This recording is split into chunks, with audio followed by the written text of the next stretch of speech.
Hi everybody, Russ and my Hammers 11. Oh, it's already started. Text is already on it. Come on, you wines. Hope everyone is safe and well. For your channel, please consider subscribing, hitting the bell icon so you're made aware any time we put new content on. We have another friend from across the pond, and I'm looking forward to this one. The the Fresno Irons come with some of a reputation. So I'm looking forward to talking to Tex. How are you, Tex? How are things? I'm doing well, just trying to figure it out in this crazy California environment. COVID-19 pretty much has halted everything. Yeah. I'm sure it's same thing for you guys over there, but we're just doing the best we can, man. One day at a time. One That's all day we at can a do. time. One day at a time. Yes, we are. I think today Boris has announced we're on tier 2. He's come up with some tiering system now, so fuck knows what's going to go on. But yeah, I don't know. Yeah, we just moved into tier 3 over here, but I don't understand why. And I think there's about 30 tiers for us, so we're still way down of where we want to be. Oh, there's only 3, but it just seems very confusing. And based on where you live, you're in a different tier. But oh, Christ knows, I don't know. I'll just stay in and keep my nose, wash my hands. I'll be all right. Yeah, that's so. Apart from like obviously that, how you doing, man? How's it? How you coping with all the, you know, just all the stuff that's going on over there? Well, as far as the Fresno Irons is concerned, we've been doing house parties for the matches. That's about the best we can do. Most bars aren't allowed to be open, so we've been kind of getting together and we do our best to social distance. But if we score a goal, so the last 2 weeks we're hugging, like it happens. There's nothing. We're all just trying to be smart about it, but we're doing the best we can. So it's hurt the culture here in Fresno a little bit, but for us, it's actually been kind of fun, just doing the house party thing. Yeah. It must be cool. And it's like you're right. It's West Ham hasn't helped, has they, in the last couple of games in terms of maintaining social distancing. Oh, I'm fine with it. If I catch COVID because they scored a goal, that's something I'm willing to risk. Fuck, if they do it next week against Tottenham, I don't give a shit, Exactly. If they beat Tottenham and we beat them the way we beat down Leicester and Wolves, I'm going to be over the moon. Over the moon. That's it. I'll self isolate for 2 weeks. I'll be all right, man. I'll be all right. Yeah, I know he's awful in it, but it's just the way it is. There's nothing to do about it, is it? So, and at least West Ham are winning, so it's not like there's an added frustration on top of everything else. You know what I mean? Not only is it you're over there, you've got the fires over there at the moment. You've got COVID, and if West Ham got turned over the last couple of games, it'd have been even worse. And let's be honest, going into those last 2 games, it wasn't looking good for us. It was not. So, look, as much as this pains me to say, because I'm not a fan of the man, but David Moyes, maybe he's figured it out. Maybe I'm jumping the gun on that, but oh man, God, we look good those last 2 games. We did. And to be fair, I mean, you look at ever since the first restart, like last season, there's only been 2 games where we sort of have been shit, or proper shit, and it's the first game since restart. So obviously when we played Wolves last season and the Newcastle game this season, ever since we've sort of done a bit better. Do you know what I mean? It's like it hasn't been too shabby. And so yeah, I know what you mean. The new formation, sort of the 3 at the back, it worked last time as well. I remember when Moyes was here for the first stint, and that 3 at the back solids everything up. The best thing about the 3 in the back is Cresswell looks like a different player. Yeah, I mean, he looks at home. He looks comfortable. He looks dangerous again. Something ever since his injury, he's a player I've always really enjoyed. But I have to admit, the last year and a half, 2 years, he's been proper shit. He really has. Yeah. But now in this back 3, he looks like a different player. And that's why I think Moyes, I give him Moyes credit on Arnautovic putting him up at the top. That changed Arnautovic's whole season and our season, getting him. So Moyes is as much dumb shit as he does. Every once in a while, he makes a smart play. Doing something. Yeah, you're right. And if anything, and also not just Cresswell, but Masuaku. Masuaku was a bit like a joke player, really, as a defender. And now it's like he's like when he got injured, when he was apparently injured, he's not injured, but he sort of came back from international duty. Everyone was like, "Oh my god, Masuaku's injured. What are we gonna do?" It's like fuck, a year ago, we wouldn't give a shit if he was. It's just so funny how football's just cyclical. It just turns itself around all the time, man. The thing about Masuaku was when we got him from Olympiacos and Slavin brought him in, like he was a defender. So we looked at him through that lens, but he was the one that said, I only played in the defense because I'm at Olympiacos in the Greek league. Nobody even challenges me. Yeah, So he had a license to go forward. He's always been a midfielder everywhere he's played except for Olympiacos. So when I look at him, like when he's in an advanced role, he is hands down. He's probably our most technical player. He is probably our most technical player. He can make anybody miss. Yeah, I mean, even like, and it's funny how it all changes because I mean, Anderson, God rest his soul, who's no longer currently no longer with us. I mean, he played left back. I remember for Lazio quite a few games, and it's like it's probably it's probably the same thing. He wasn't really challenged, so they could put that sort of extra midfielder really on the left. And no, we'll see. But yeah, Spurs look. Everyone's really confident about Spurs. I've been speaking to a few people. And they're like, "Yeah, we're going to do them. We're going to turn them over." I was like, "Do you know what? Fair play. It's nice for us to be a bit cocky because we've never this season for a while. We haven't been that sort of tails up. We're gonna beat everyone. We're like, oh god, how are we going to lose to today? So it's nice that people are a bit more up with the team. Do you know what I mean? Support the team, man. That's what it is about, isn't it?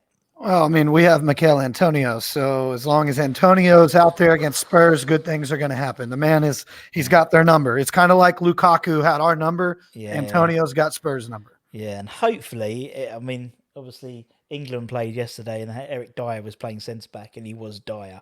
So I hope that Mourinho didn't see the game and puts him right in centre back, because if he did, Antonio is going to have an absolute field day in it on the weekend. I'm going to go on a limb and say there's not a lot of centre backs that can stop Mikel Antonio. There's just not. No.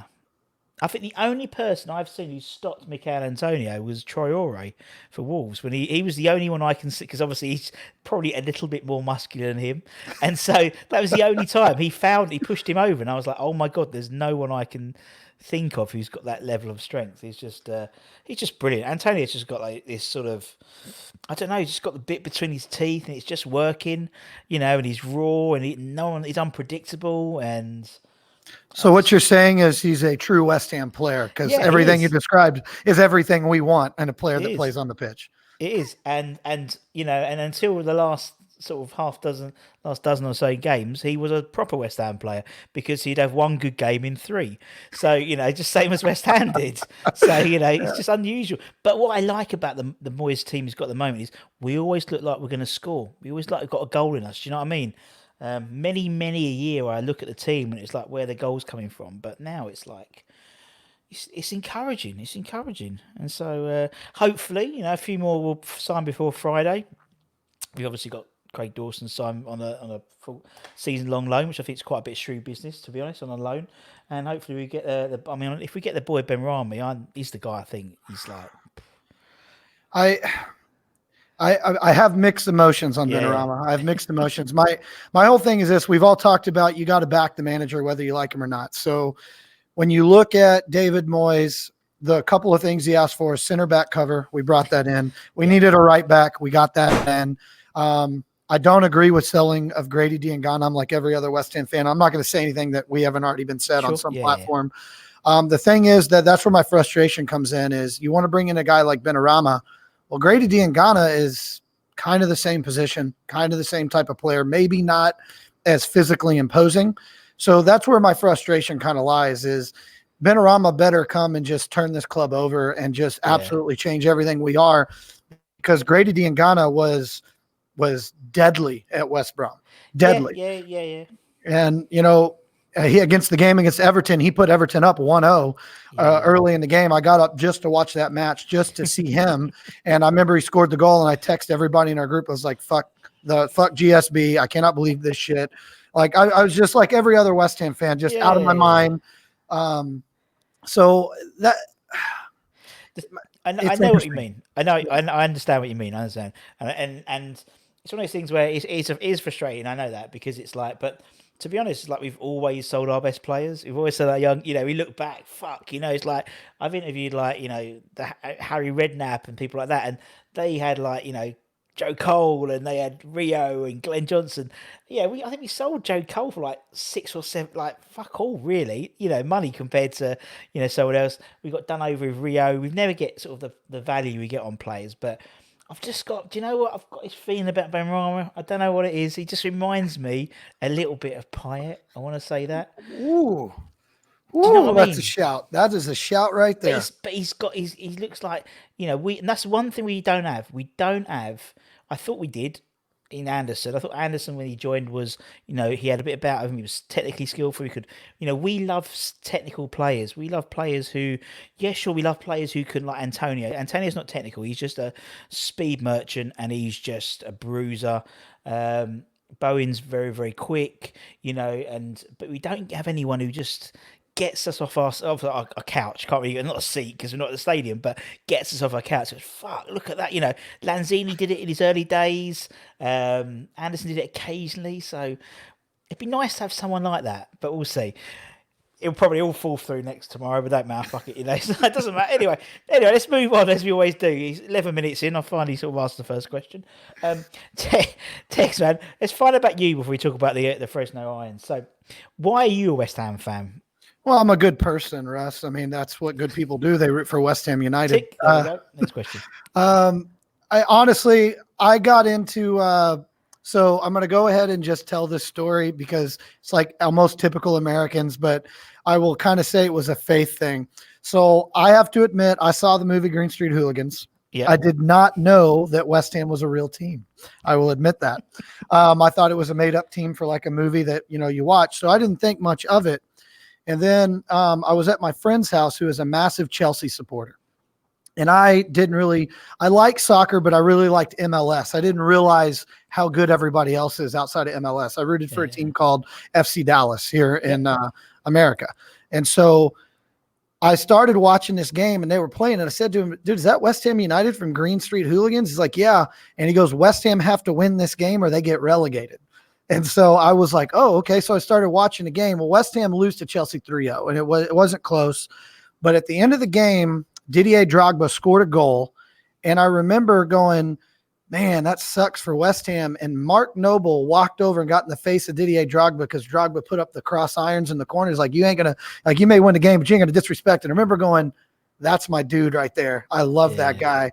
And so Mark Noble's passion, even in a 3-0 loss, really won me over. And so my friend was like, you got to choose a team. So I said, you know what, man, I'm going West Ham United. And so my first year rooting for them, they were in the championship.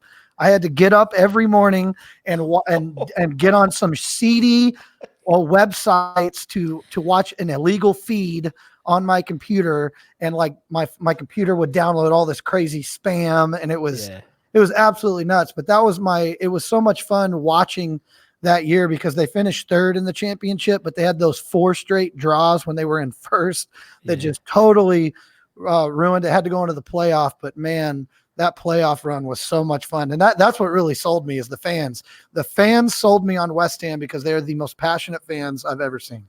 Yeah, that's a good story, man. And I love the fact that the first game you saw, West Ham lost. It's like, do you know what? That's set you up forever now, isn't it? As a West Ham fan, that's what I love.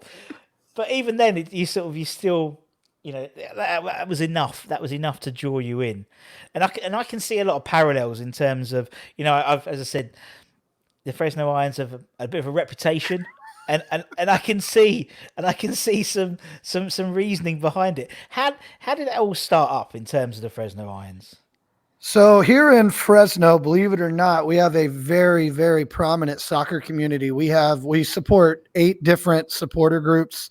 They're the big 6 of the Premier League and then West Ham.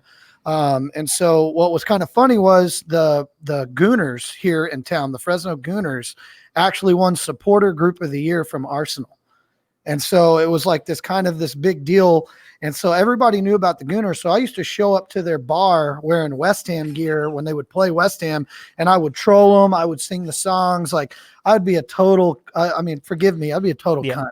Yeah. Like I would just obviously be outlandish and going. And what happened was one of these games, there was a Chelsea supporter there that just came to watch.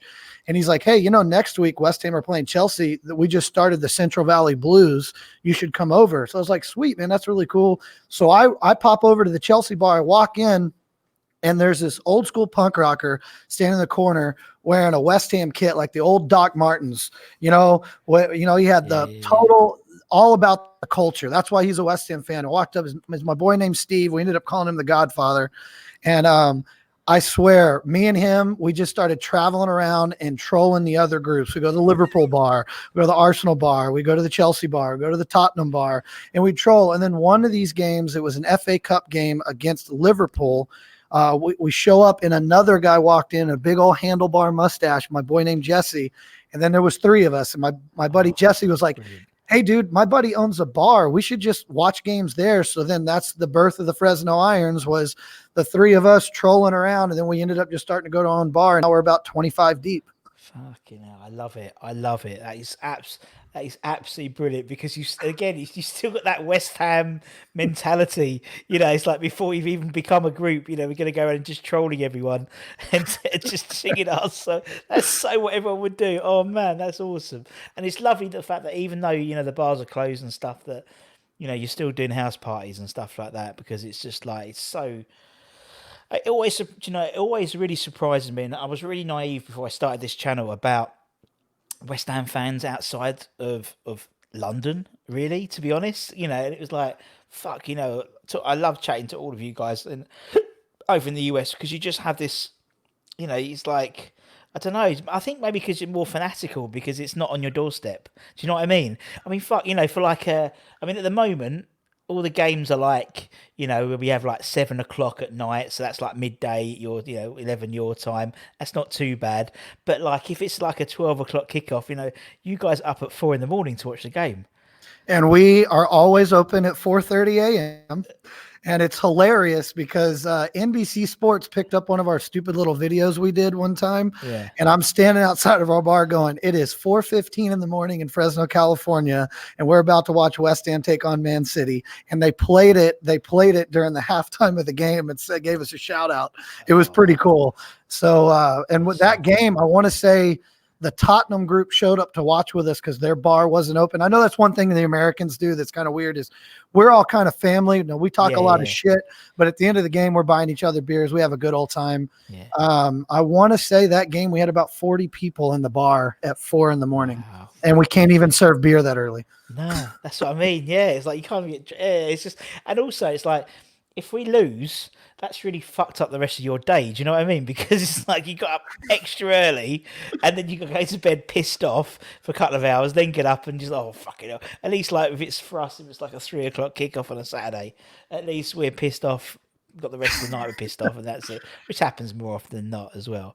But and until recently, obviously, we haven't had, obviously, NBC Sports, you get all the football, you get all the games, everything's on, and it's just, it's brilliant. And at the moment in the UK, we're having sort of a bit of an issue with our broadcast people because they're trying to charge extra for pay-per-view games and stuff at the moment. But yeah, honestly, I just so much respect for you guys. I mean, would I get up at 4 o'clock in the morning to watch West Ham? I don't think I would. I'll be honest. I think if you were in Fresno, California, we'd convince you. Yeah. When I was in Atlanta, I did get up really early. It wasn't even that early because it was on Central, but to watch an England game, I remember doing that. But yeah, no, I don't know if I would. Yeah, probably. I don't know. I probably would, because I know, because it'd be more fun. It's not about the game, is it? It's about meeting up, as you said, meeting with you guys and the 25 deep and just having a laugh. So one thing that we've always kind of operated on, and this is one thing that's unique to our group, is we've always been very family oriented. We have anywhere from every match, there's anywhere from 5 to 15 kids, little kids that show up. Yeah. So we bought a bubble machine. When we score a goal, we set the bubble machine off. The kids dance in the bubbles. We always have like West Ham themed stuff for them to do in the back while the adults are watching the game. We're a massive family. Like it's kind of an honor to tell you that like most of our members are married with kids, and they're showing up at 4 a.m. with the wife, with the kids. And it's such a cool little thing that we do. So I'm very, it's really funny because all the parents, like they put the kids far enough back, because we do, our language gets a little harsh from time to time. Yeah. But I mean, we're just, I think Mark Noble said at the last game at the Bowl-In when he was standing on the stage, he goes, this ain't a club, it's a family. And that's just kind of the way we just operate our little supporter group here in Fresno, California. And we try to be inclusive and bring anybody that wants to be a part of this thing. And we've even there was a time last year, one of the supporter groups here in town didn't have a place to watch. So we invited them. They were playing the same time we were.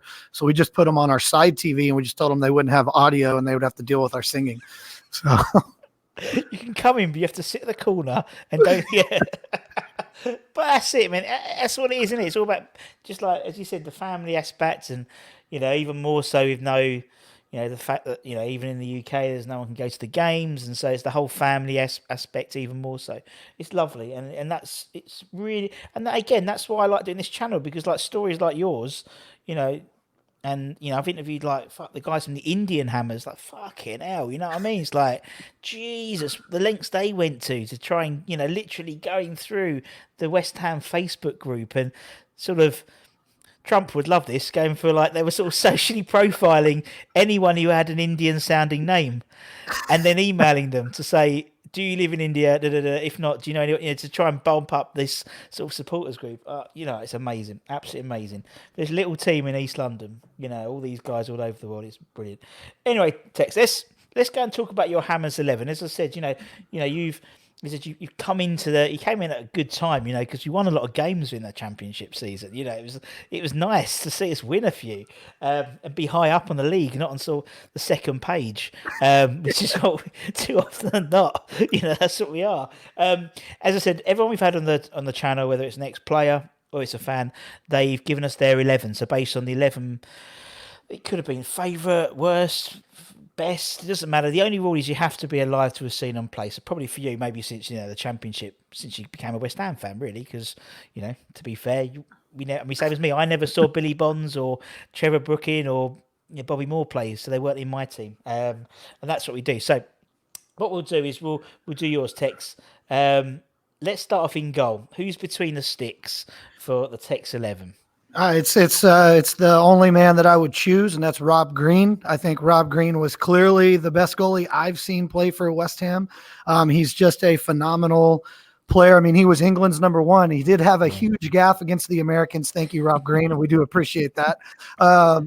But Rob Green was just a guy that there's no offense to Jeskalainen, who came in after him, and no offense to Adrian or currently Lucas Fabianski, but I've never when Rob Green was good, he was almost unbeatable. I know his run with us was short, and he was really only dominant for a couple of years, but he was dominant enough to get an England call-up, and England is where the game was invented. So if you're getting call-up for that national team, you must know what you're doing. Yeah. No, I know what you mean. And yeah, it was just solid, weren't they? I mean, we've interviewed quite a few people that were playing around Rob's time in the squad, and then they talk about just how much of a role model he was because he just trained and that's all he did. It's like everyone else be going ready out to go for nights out or go to the pub, and Rob was still there training, and he was just a strange man, by all accounts, unusual man, but he was really very good on the old finances. He always used to read the Financial Times and stuff, but aren't you supposed to be a little crazy to play goalie? So that makes sense. Have to be, but he was like the other way. Most people are like crazy, like I don't know, do stupid things, but he was crazy the other way in terms of being very intellectual. You know what I mean? It's like the other side of the spectrum. But no, he was a good man. He's good, as you said. And anyone who takes a piss out of themselves like him, where he used to, before he became England goalkeeper, he had like England number 6 stitched on his gloves because he was like 6th choice goalkeeper for England. And, oh shit, like that. I love it. I think he's brilliant. He's such a man.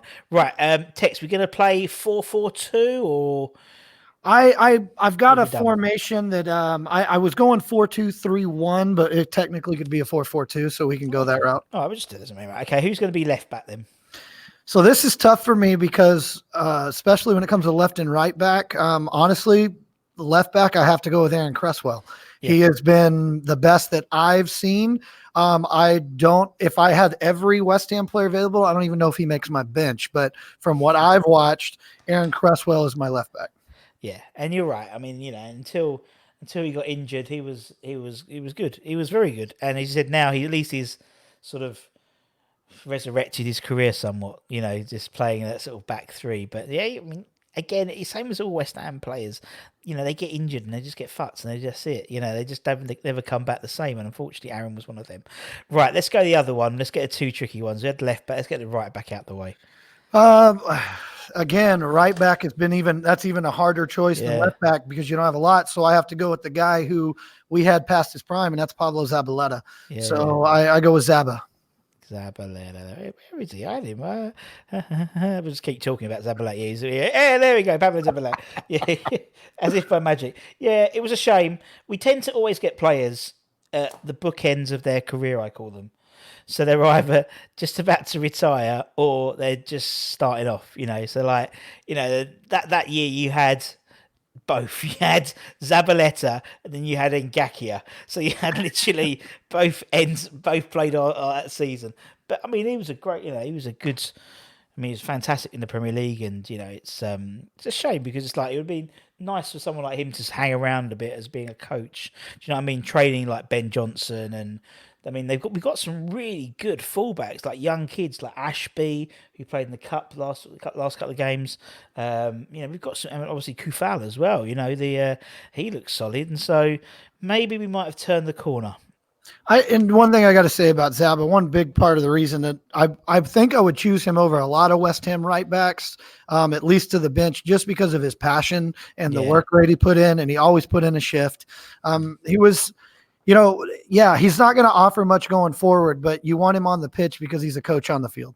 Yeah, you're right, and that's what West Ham fans want. Just put a shift in. It's not our fault. It's not his fault. He wasn't. He was 35 and was getting run over by Sane and Sarr and all these wingers. That's not his fault, but he carried on trying. And I think that's what West Ham fans want, just to put a shift in, as you said. Okay, right, Zab's in. Let's go centre-backs. Who's your first centre-back then, Tex? Oh, it's maybe one of my all-time favorite West Ham players. That's Winston Reid, baby. I got to go with Winston.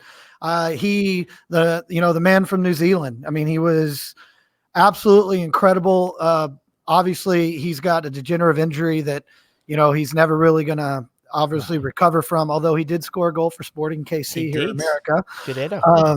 Yeah, and so my big thing with him, how do you leave a guy off that scored the last ever goal at the Bowl-In? Like, how do you leave him off the team? You can't. Yeah. He's always going to go down in sort of West Ham folklore history because of that, isn't it? And what I like about Winnie Reid is he's been here a long 10 years. We signed him in 2010 World Cup, wasn't he? And again, he always put a shift in. Do you know what I mean? He might have had a shit game, but he would dust himself off and carry on. And it's great that he's actually over there and over where you are. And so he's right. He scored that on Saturday, and hopefully get a few games under his belt. Then who knows what happens, man? Who knows? Obviously, it'd be nice to see him at least get a little bit of a send off. You know what I mean? Coming back here, and he's only on loan, so who knows what happens.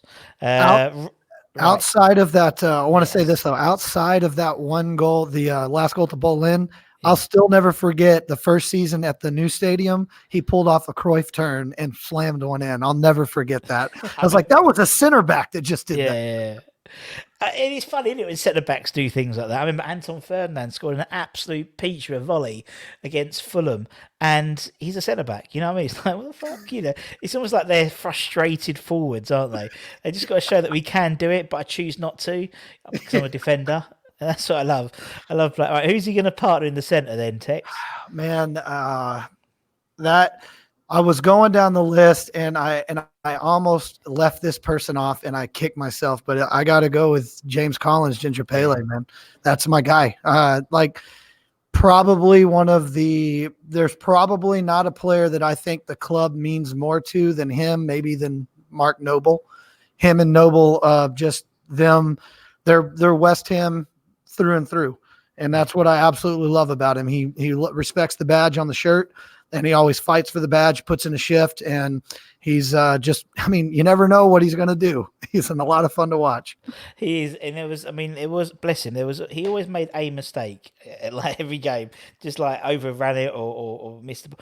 But you couldn't fault his work ethic. Do you know what I mean? It's a bit like he would put a shift in. And I love players who do that. I love players who throw their body on the ball, throw their body on the line, and also I love players who give their shirt away, but properly, not just like toss it nonsensely into the crowd, but actually pick out a little kid, a bit like when you see the baseball, the MLB, and like the picture that it's always like, it's a foul ball, whatever, and whoever's the ball boy would just like toss it into the crowd nonsensely. You know what I mean? It's like, yeah, fuck it, have it. But it was like, no, you're gonna have it. There we go. And I love players that do that properly. And he was class. And I hope somehow he something back in the club, somewhere in some capacity, because we need that. I think, as you said, there's not many people like that around, particularly who play for West Ham in modern days, and so you need to cherish them guys. Right, okay, let's move into midfield. Tex, you go for the team as you want, man. Don't have to do it as 4-4-2. You do it in whatever positions you want, man. So my two in front of the center backs, the partner in the holding mid area would be Mark Noble. I have to have Mr. West Ham in there since I've been watching. I've never seen a guy get more shit and be more important to the team than Mark Noble. Yeah. So it doesn't make sense. I understand that he is not one of the most technical gifted players, but Mark Noble is a guy that will throw a punch for the badge, and that's why I absolutely love him. And I partner him with Declan Rice because I think Declan is a transcendent talent, and I think we're very fortunate to have him. And I was trying to think, like, who do I partner with him? Like, I even gave Czech Kouyaté a little bit of a thought, but I was like, man, Declan is so much better than Kouyaté ever was. So to me, it's Noble and Rice are the partners in front of the center backs. Nice, and you're right. Yeah, I think there's anyone better. He's honestly, I think in his position, I don't know. In that sort of defensive box-to-box position that he plays at the moment, I don't know. I can't think of anyone else in the world who's at his level. He's so good at the moment. You know what I mean? He's just so good, and that's why. I mean, of course, it's a case of when, not if. We know that, but I just don't want him to go to Chelsea, because if he goes to Chelsea, Frank Lampard will put him into centre back, and England's lost one of the greatest box-to-box midfielders in the world, ever. And it's like, it would ruin him. And we know it was almost like when we played that game against Everton in the cup. It was almost like West Ham put Deck at centre back, knowing he wasn't going to do very well, to prove the fact that he's not a very good centre back anymore. He's a better defensive midfielder, a box to box. And with Souček, he's brilliant because they can both bomb forward now, and it's just, it's brilliant. It works out really well, both of them together. But anyway, okay, and obviously Mr. Noble's Mr. Noble. What can you say about him? Having a fan. It's the only kit I will buy with a name on the back will be him right now. Really? That's the only name on the back. Well, he will not go anywhere else. He's the one guy I can count on to know that his name, when you see Noble on the back of a West Ham shirt, that's the captain. He's been our captain for so long. Yeah, he is. And I like to think in my my claret tinted glasses that Mr. Rice will take a lot from Mr. Noble, because he's not stupid. Like you said, he gets a lot. Mark does get a lot of free passes, I think, because he's Mark Noble. If he plays a 6, people will say he's played a 7. You know what I mean? It's like where someone else, like, I don't know, everyone ever will play a 6, and everyone says they've played a 4. And Deck's not stupid, and I'd love to think Deck would go, do you know what? I could do this, and I could be the next Mr. West Ham and stay forever. It won't happen. I mean, that's the dream, man. That's the dream. We got to start winning games and give him a reason to stay. Yeah. Give him the captain's armband, give him a new contract, and start winning games, and invest. Obviously some players coming in as well. You can see a lot of people have left, and that must have been frustrating for a squad player. We know it was frustrating for Mark because he came out and tweeted it, didn't he? And so, and do you know what, that gave him so much kudos, didn't it? Because everyone's like, because that must take some balls to do that. And I don't think that Mark Noble has no problem speaking his mind. No, he doesn't. No, he doesn't. No. And I think that's what you want in the captain, because you're a club captain. You're not just captain of the 11. You represent the whole club. So yeah, right. Okay, Mark and Deck are in. Who is the next player then, Tex? So I'm going to give you my 3 that I sit behind the striker. Nice. On the left-hand side, and now just everybody remember, these are the players that I've seen. So on the left-hand side, this was tough, but I was thinking about it. I've got to go Mikel Antonio. I know that he's not that great there, but I like his physicality and I like his pace down the left-hand side. And as a right-footed player, that's the side I want him on, even though I remember one game we tried to play him on the right and it was an atrocity. On the right-hand side, I had a really hard time. And so I'm going to go with a player that I honestly think needs to be starting in West Ham's team. I really believe that. I just don't know who I put him over, and I'm going with Lanzini on the right. He's too dangerous. He's got too much to offer. Problem is there's something wrong with him right now. And I don't know if that maybe he doesn't want to be there. Maybe he doesn't understand the tactics, but I mean, Lanzini, when he was partnered with Arnautovic, like they were deadly. They were so much fun to watch. And then don't shit on me, but the guy that I have to sit in behind the striker in that number 10 role without question is Dimitri Payet. Yeah. Everyone says that. Everyone goes, oh, everyone's going to hate me, but everyone still fucking picks him. Do you know what I mean? Because you have to. Yeah, he is. You have to. Like, it's just, I don't appreciate the way he went out, but if we're just looking at what he did on the pitch, I have never, ever seen a player dominate for us like he did. He was so deadly. He was the man. You know, I mean, I don't remember. He's the only player I can remember who every one of my friends wanted. Fantasy, like in there, whether it's Tottenham fan or Chelsea fan, no one ever wants our players. Maybe Di Canio maybe for a bit, or as you said, Issa Diop when he played all right, but everyone wanted Payet. He was like, everyone was picking him for their fantasy football league team, and it was like, it's like, yeah, fucking hell, he plays for West Ham. This is like, the 13th or his 15th best player in the Ballon d'Or. He was playing for West Ham. It's like, what? It's like, I will never forget the Euros when he scored that goal for France. We all got together, the Fresno Irons, and he scored that goal, and we erupted, started singing, "We've got Payet," like in this crowded bar. And my buddy, who's an Arsenal fan, texts me, he goes, "You guys are going to be insufferable now." Absolutely love that. Was that last year at the Bowl-In with him, and then even that summer with the Euros, getting to watch him play for France was so magic. It was so much fun. You're so right. It was like he was the man, and it was like, in my lifetime, obviously some people were lucky enough to see, more Hurst and Peters in '66, and but having a West Ham player almost be like the star of the show, it's like, it was really sort of like filled you with pride. And as you said, like you were all chanting for, we were all cheering for France. It just like made no sense, you know what I mean? But he was the man. And it was great because you'd watch, like, obviously, because Slaven was doing the commentary in the UK in London, in the English commentary. Yeah, on the desk, like a little proud dad. You know what I mean? It was just lovely. It was just, it all obviously went sour about 3 months afterwards, but fuck that, we don't remember about that. It's what he brought, and as you said, he wouldn't have, if it wasn't for him, he wouldn't have had that last season. It wouldn't have been so magical. And that's something which we'll always, and even when we was in the new stadium, he did that awesome goal against Middlesbrough where he beat everyone twice, and was still still a really good player. But and unfortunately with those types of players, they do throw their toys out the pram and they don't get what they want. So he's done it he did it at every club. I mean, Marseille he went back to Marseille after he did it for them and came to us. So fuck it, you know what I mean? Never say never in football, do you? Right, okay, so we've got one more spot, I believe, Tex, for the striker. Well, so West Ham's striker woes are widely known. So when you got a lot of names, but a lot of production that we had, I'm going to go with a guy, and I'm going to tell you the story before I drop his name.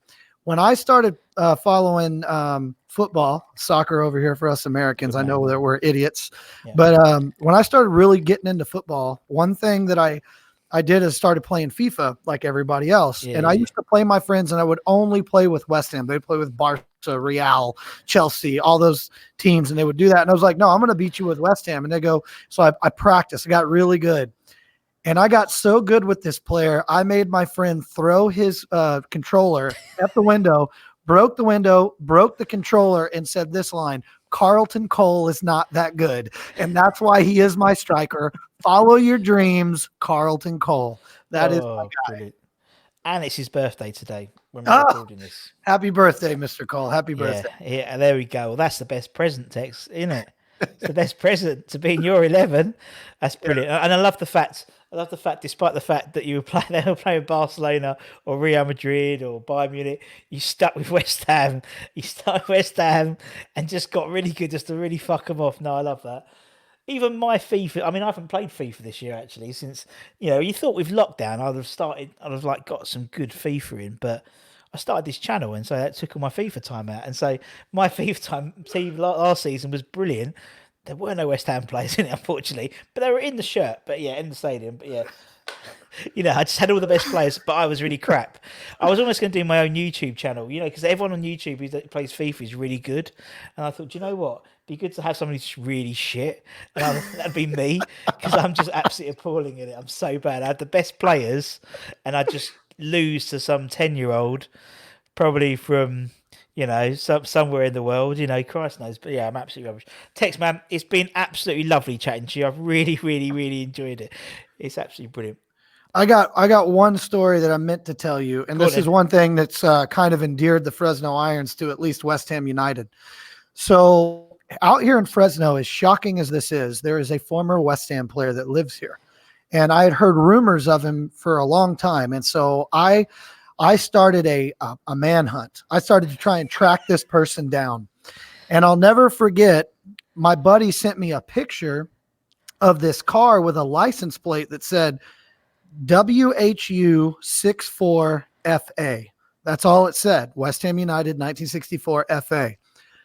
Well, the goalie of that team in 1964 was a man by the name of Jim Standen. Yeah. And Jim Standen lives in Fresno, California. And I finally tracked him down and I invited him out to a Fresno Irons watch party against Liverpool. And it happened to be his birthday week. So we went down to a bakery. We got a bakery to make a West Ham themed. They made a kit that was his kit. They made the cake. West Ham United sent us a kit and we presented it to him and he watched the match with us. And that made so much to him. Like he was like, I can't believe you guys even know who West Ham is. And in fact, that you know who I am. Yeah. And so he will pop in probably at least to 5 or 6 games a year and watch with us and have a pint.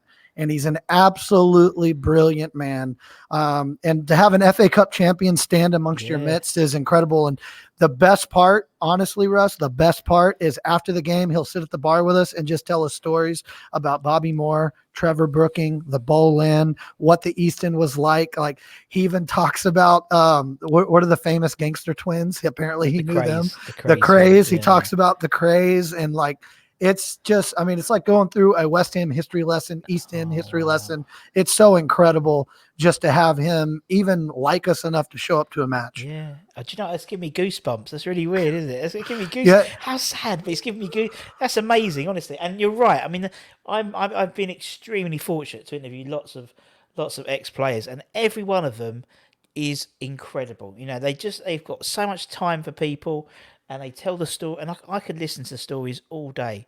Do you know what I mean? And particularly the older players, as you said, like Jim, and we've interviewed loads of them.